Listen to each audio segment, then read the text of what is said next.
Hello everybody, welcome back to the channel. So in today's video, we are going to be talking about Lionel Messi and the latest details regarding this player. I'm very surprised that not many has welcomed the return of Lionel Messi, but it does seem like Joan Laporta and Xavi Hernandez are really going against what many have been saying. They do believe that bringing in Messi in the summer of 2023 is going to be a necessity. And it does say here, according to Fabrizio Romano, Joan Laporta, Mateo Alemán, and Xavi Hernandez and others at the club are really dreaming of bringing Messi back in 2023. They want to try and start initiating calls in the coming months. Messi won't make a decision until the World Cup does end. PSG, the MLS, FC Barcelona are all possibilities. And then he continues to say, Xavi and Messi are always in contact. The coach will be delighted to bring back Lionel Messi. Now, I do believe that Xavi Hernandez is going to continue to be used as that emotional and psychological connection with Messi. Basically, almost have the exact same pitch like he did with Jules Koundé, Lewandowski, Rafinha, and many more. Xavi's basically saying, hey look, we're going to be building a strong team. We're going to go for the Champions League. We're going to continue to make you as a starter within this club. And I have no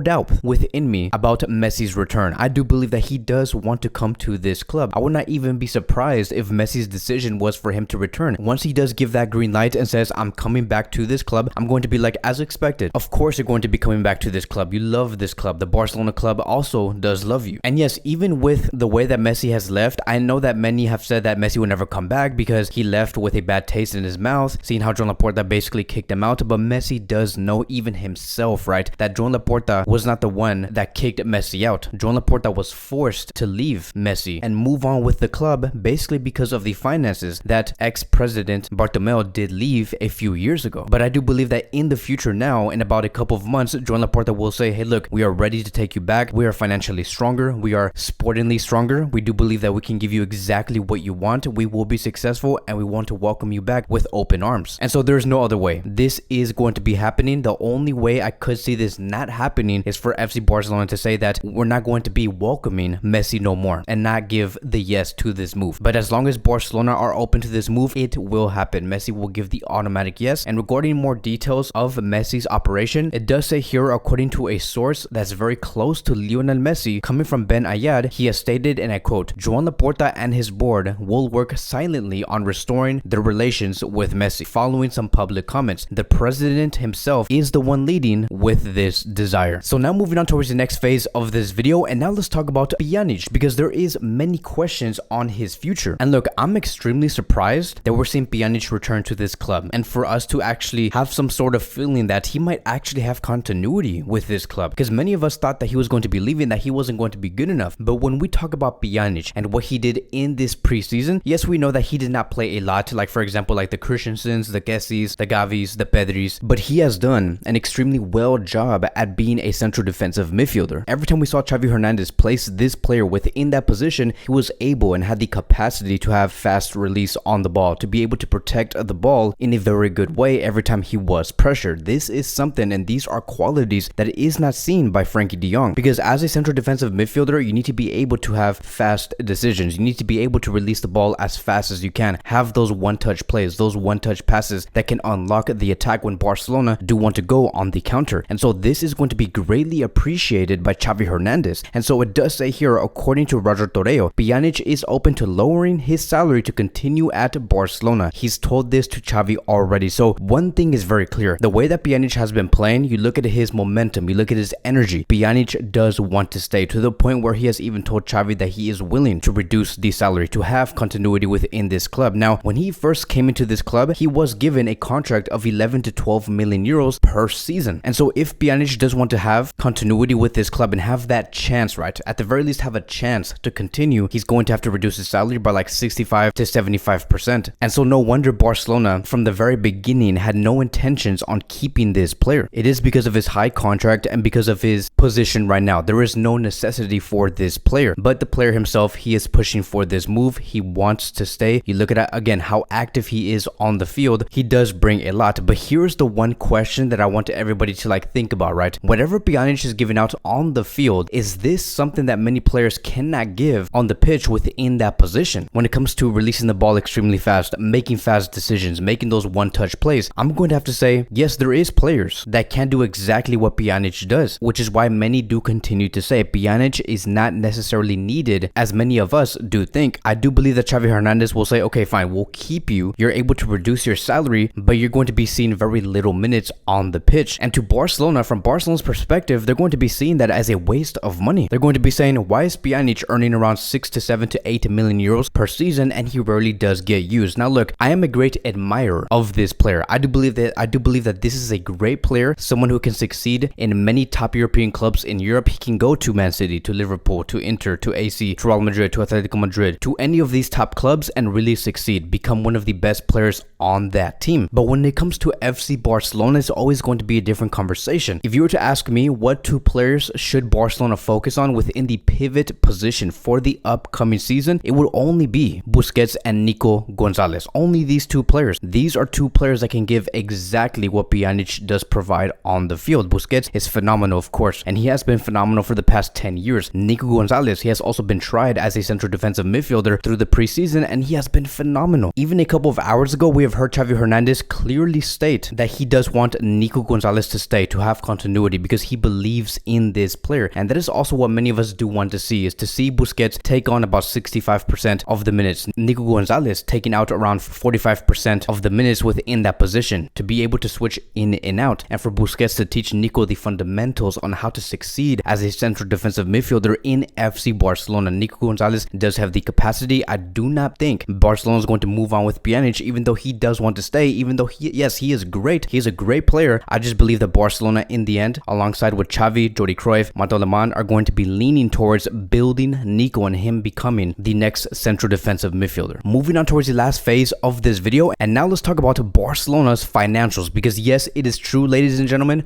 Barcelona have pulled their third lever within this summer. They have injected another 100 million euros into this club, and it does say here, Joan Laporta has made it official. Barcelona have also made it extremely official on the websites, on the social media. They have stated that Barcelona have an agreement with socios.com to sell 25% of Barca Studios for 100 million euros, which will be the third palanca pooled, which is finalized. And if you guys are wondering, what is socios.com? How did they receive this 100 million euros? Like, who is this company? Well, it does say here that socios.com is a platform that allows clubs to increase their interaction with fans and try to make more money from it, including the use of fan tokens, a kind of digital asset based on blockchain and cryptocurrencies. I do believe that this is somewhat correlated to what we heard a few days ago about Barcelona selling their first ever NFT that was based on Johan Cruyff. I do believe that this digital asset was sold around $600,000, which is crazy to me, but I do have my full trust on whatever Joan Laporta and Matteo Lemán are doing. The fact that they have been injected another 100 million euros, that is great. And Joan Laporta has also had a word with the other clubs that have been speaking about Barcelona badly, saying that they're not being run correctly, that they're doing something illegal. This is what Joan Laporta had to say. Other clubs have been talking about Barcelona and can continue to do so, actually, but we will keep working. So it's a huge hit coming from Joan Laporta. Yes, we need to be as a collective, as a team, all of us, a fan base, to Joan Laporta, to Xavi Hernandez, like all of us that is associated with FC Barcelona, we need to be together and stand strong and back these men that are pulling these moves with FC Barcelona, because we are doing something within this transfer window that is phenomenal. Because look, here's another thing. If you guys are wondering, what is this 100 million euros going to be used for? It's going to be used for the sake of registering our players like Kessie, Christensen, Lewandowski, whoever they do need to register. That is what these 100 million euros are going to be used for. Joan Laporta knows exactly what he's doing. We are seeing exactly what we want to see. Our worries through this summer is slowly decreasing because we're finally starting to see these players get into this team 100%. And no, this 100 million euros is not going to be used for like Bernardo Silva or Azpilicueta or Marcos Alonso. This is only going to be to register these players. This is according to many sources from Barcelona. That is basically their whole idea. If you guys want to have any idea on what's going to be happening with Bernardo Silva, what type